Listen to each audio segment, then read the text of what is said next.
Bonjour à tous ceux et celles qui ont déjà cru au Seigneur Jésus et qui ont déjà pris leur baptême au nom du Seigneur Jésus-Christ de Nazareth. Je m'adresse aussi à tous ceux et celles aussi qui n'ont pas encore cru au Seigneur Jésus en leur disant qu'il n'est pas trop tard. Croyez à l'identité réelle du Seigneur Jésus-Christ et prenez votre baptême au nom du Seigneur Jésus-Christ. En même temps, je dois quand même le souligner, que ne peut croire au Seigneur Jésus-Christ que celui à qui cela a été donné avant la fondation du monde. Donc c'est un peu ça, l'apôtre Paul a même dépeint dans Romains chapitre 8, à partir du verset 28. C'est pour ça que Jésus lui-même le disait souvent, que nul ne peut venir à moi si cela ne lui a été donné par mon Père.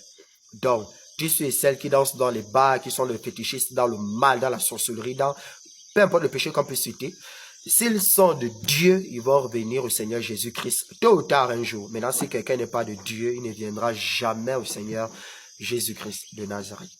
Donc, c'est un peu ça. Aujourd'hui, nous allons partager sur la prédestination, qui est l'une des doctrines les plus mystérieuses de la Bible. Pourquoi? Parce qu'à l'intérieur, nous voyons les résolutions de Dieu avant la fondation du monde liées à sa mort quant à la chair, liées à son identité réelle, lié au bien et au mal, lié au salut de ses fils prédestinés. Et pour terminer à cette interrogation, qui peut résister, qui peut s'opposer, qui peut contraindre Dieu, qui peut s'opposer à la volonté de Dieu? On va terminer par là. Donc, je vais faire peut-être deux vidéos, ou bien 3 vidéos pour dépeindre un peu tous ces conseils divins de Dieu. Ces conseils, ces résolutions-là, donc c'est un peu ça.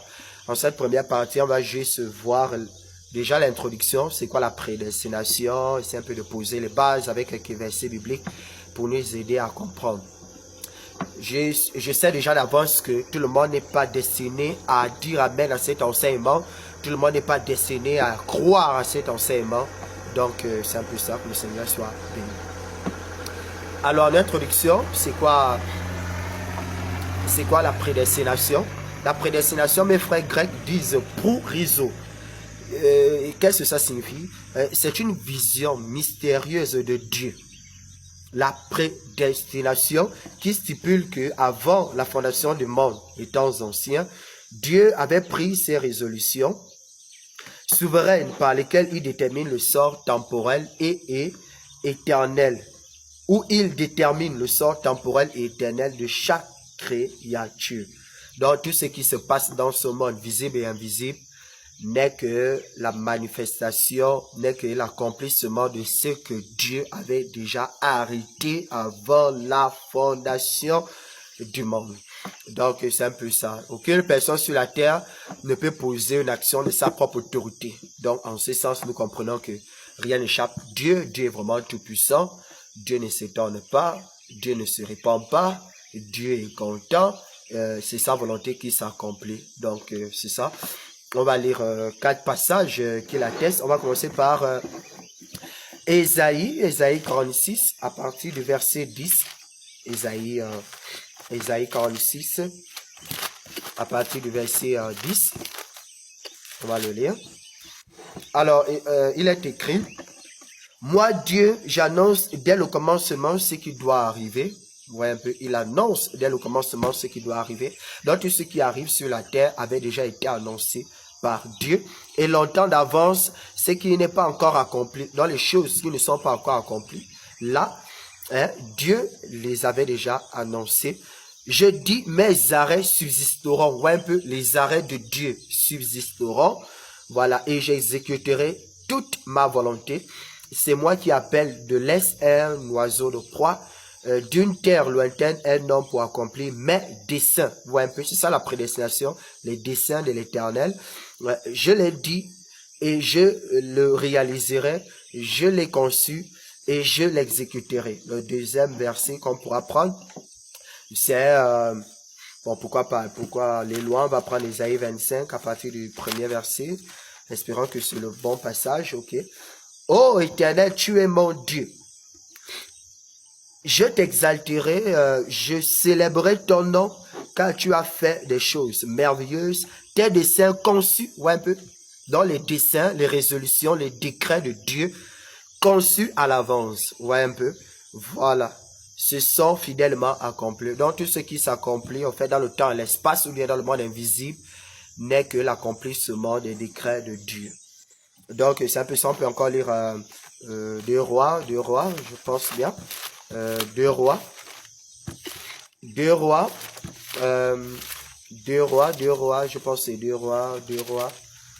25. Espérons que c'est le bon passage. 2 rois 19. 2 rois 19, par contre, 2 rois 19, juste verset 25, il est écrit: n'as-tu pas appris que j'ai préparé ces choses de loin et que je les ai résolues dès les temps anciens? Ouais, un peu. Voilà, donc c'est ça. Maintenant, j'ai permis qu'elles s'accomplissent. Voilà, donc c'est ça. Vous voyez un peu. Et que tu réduis ces villes fortes et morceaux en ruine. Donc, c'est un peu ça, la prédestination. On va encore lire un dernier passage dans Psaume 33 à partir du verset 10. Ok. Psaume 33, 10, on va le lire. Psaume 33. Psaume 33, le verset 10. Psaume 33, le verset 10, nous lisons: l'Éternel renverse les desseins des nations. C'est-à-dire que l'homme n'a pas en réalité une volonté propre. Je vais vous choquer, mais l'homme n'a pas une volonté propre. L'homme n'a pas une volonté propre. Maintenant, plus tard, pour ceux qui vont suivre d'autres vidéos, je vais vous définir c'est quoi la volonté de Dieu. Ça n'a rien à voir avec ce que les gens nous racontent souvent parfois dans les assemblées. Je vais vous définir c'est quoi la volonté de Dieu. Donc, c'est ça. L'homme n'a pas une volonté propre. Tout ce qui s'accomplit est la volonté de Dieu. Voilà. Il dit, l'Éternel renverse les desseins des nations. Il anéantit les projets des peuples. Donc, aucune chose ne peut s'accomplir sur la terre. On va dire que non, c'est une volonté qui est propre à l'homme. C'est-à-dire l'homme est l'auteur, l'instigateur de ça. Le verset 11. Les desseins de l'Éternel subsistent à toujours et les projets de son cœur de génération en génération pour plus d'éclaircissement. On va prendre Proverbe 19, 21. Pour plus d'éclaircissement. Proverbe 19, 21. Proverbe 19, 21. Pour ceux qui auront des questions, eh bien, posez les questions en commentaire tout simplement. Proverbe 19, 21, la Bible nous dit quoi? Proverbe 19, 21, la Bible dit: il y a dans le cœur de l'homme beaucoup de projets, mais c'est le dessein de l'Éternel qui s'accomplit.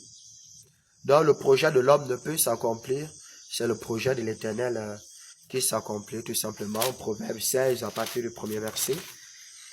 Donc les projets que forme le cœur dépendent de l'homme, mais la réponse que donne la bouche vient de l'Éternel. Donc, c'est ça en fait la prédestination. C'est-à-dire les résolutions de Dieu avant la fondation du monde. En ce qui concerne sa mort quant à la chair, en ce qui concerne son identité réelle, en ce qui concerne le bien, le mal, en ce qui concerne le salut de ses fils, pas de tout le monde, le salut de ses fils. Et enfin, on va voir qui peut résister à la volonté de Dieu. Personne ne peut, mais on va quand même lire ces versets. Donc, que le Seigneur vous bénisse abondamment. On se revoit après, par rapport à l'autre vidéo, où l'autre vidéo, nous allons maintenant dépeindre les décrets de Dieu avant la fondation du monde, liés à sa mort et à son identité réelle. On va encore faire une troisième vidéo, les décrets de Dieu liés au bien et au mal et le salut de ses fils. Et on va tirer une conclusion.